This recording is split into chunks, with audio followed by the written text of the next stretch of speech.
कथित ज्योतिषी कॅप्टन अशोक खरात यांच्या संदर्भातील काही व्हिडिओ सोशल मीडियावर व्हायरल झाल्यानंतर राज्यात मोठा गदारोळ निर्माण झाला आहे। या व्हिडिओंसोबतच रुपाली चाकणकर यांनी खरात यांची पाद्यपूजा करतानाचा व्हिडिओही समोर आल्याने विविध स्तरातून तीव्र प्रतिक्रिया उमटल्या। या घटनेनंतर अनेकांनी नाराजी व्यक्त करत चाकणकर यांच्या राजीनाम्याची मागणी केली होती। वाढत्या दबावानंतर रुपाली चाकणकर यांनी आपल्या पदाचा राजीनामा दिल्याची माहिती समोर आली आहे। दरम्यान सामाजिक कार्यकर्त्या अंजली दमानिया यांनी या प्रकरणावर टीका करत महिला आयोग महिलांच्या सुरक्षेसाठी असतो, मात्र आयोगाच्या अध्यक्षा अशा व्यक्तींना पाठिंबा देत असल्याचा आरोप केला। त्यामुळे या प्रकरणावरून राजकीय आणि सामाजिक वर्तुळात चर्चेला आणखी उधाण आले आहे। नमस्कार। काल रुपाली चाकणकर यांनी रात्री आपला राजीनामा सुनेत्रा पवारांकडे दिला।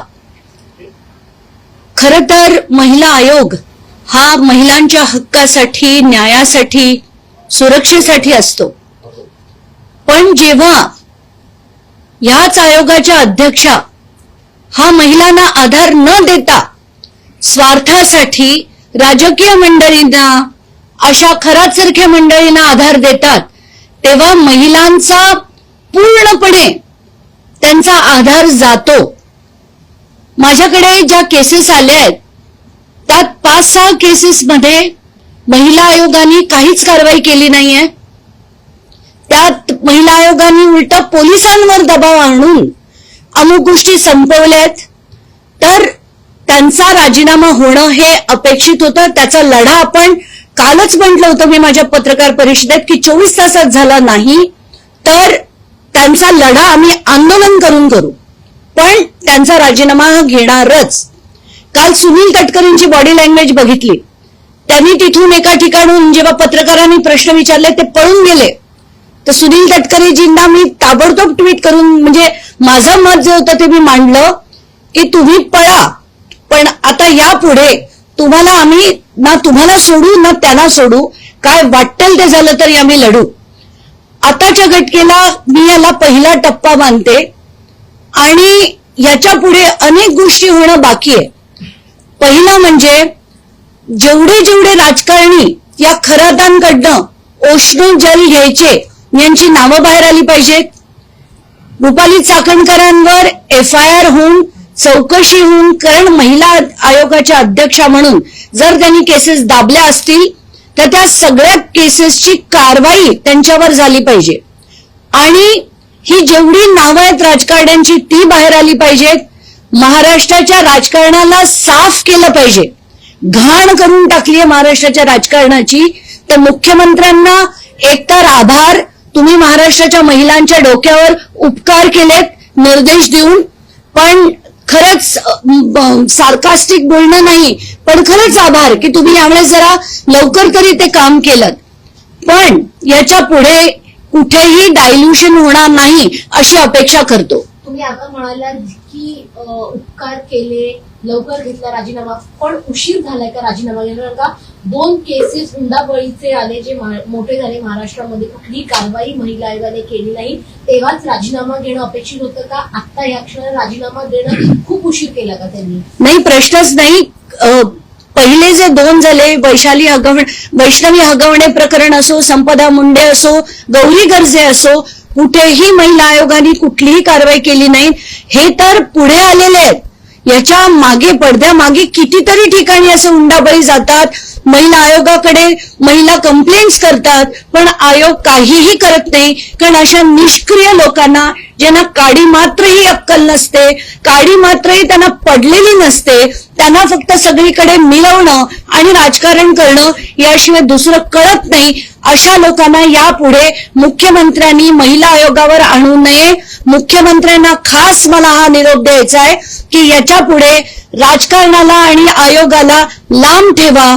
याच्या पुढचे जे येतील महिला आयोगाच्या अध्यक्षा, त्या एक IPS ऑफिसर किंवा एक रिटायर्ड जज यांचीच नियुक्ती करा, म्हणजे खरोखर महाराष्ट्राच्या महिलांना न्याय मिळेल। महिला प्रदेश अध्यक्षपदी अजूनही रुपाली चाकणकर कायम आहे, तर त्याही पदावरून त्यांचा राजीनामा घेतला पाहिजे का पक्षाने? आताच्या कुठल्या याच्यावर आहेत? महिला प्रदेश अध्यक्ष नाही, आता तो त्यांच्या पक्षाचा निर्णय आहे, तो सुनेत्रा पवारांनी घ्यावा। पण सुनेत्रा पवारांना खरं तर एक स्त्री म्हणून हे सगळं 3 दिवस बघत होत्या त्यांनी कुठचंही पाऊल उचललं नाही. खरं तर महाराष्ट्राची पहिली स्त्री उपमुख्यमंत्री झाल्यानंतर त्यांनी महाराष्ट्राच्या महिलांसाठी अनेक गोष्टी करणं अपेक्षित होतं. पण 3 दिवस जेव्हा कळस झाला, सगळ्यांनीच पत्रकार परिषदा घेतल्या, त्यानंतर त्यांनी तो राजीनामा स्वीकारला. पण स्वीकारताना सुद्धा जे दिसलं ते म्हणजे सुनेत्रा पवारांचा चेहरा गंभीर होता, पण पुन्हा एकदा रुपाली चाकणकर जसं मॉडेलिंगसाठी उभे राहतात तसा त्यांनी एक त्यांचा जो फोटो होता तो पोज देतानाचा फोटो बघून मला वाटलं, त्यानंतरचं त्यांचं बोलणं देखील ऐकून त्याच्यात कुठेही विनम्रता नव्हती, एक अहंकार होता. या सगळ्या गोष्टी बघून मला असं वाटतं की त्यांना खरंच एक इंट्रोस्पेक्शन ज्याला आपण म्हणतो ते करण्याची गरज आहे. आता फक्त रुपाली चाकणकर यांच्यासोबतचे अनेक फोटो व्हायरल झाले म्हणून त्यांच्यावरती कारवाई झाली आहे. मात्र अनेक जे मोठे नेते आहेत त्यांचे सुद्धा फोटो खराब सोबत आहेत, तर त्यांच्यावरती कारवाई झाली पाहिजे का? किंवा त्यासाठी तुम्ही लढणार आहात का? ते भाजपचे नेते असतील किंवा सगळ्याच पक्षाचे मोठे नेते त्याच्यामध्ये आहेत. मी तेच सांगतेय की याच्यात हा पहिला टप्पा झाला यांचा राजीनामा. याच्या पुढे अनेक गोष्टी होणं अपेक्षित आहे.